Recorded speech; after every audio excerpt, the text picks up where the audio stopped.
may clearing operation.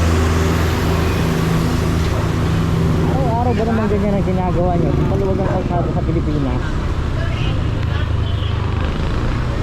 Yun eh.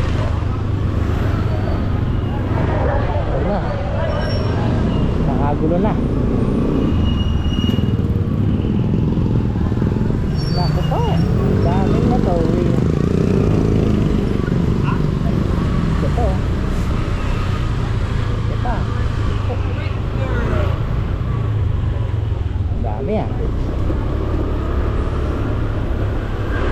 Sana lahat ng kalsada ganyan may clearing para tanggal lahat. Yung barangay yung flat na pero hindi naman na to.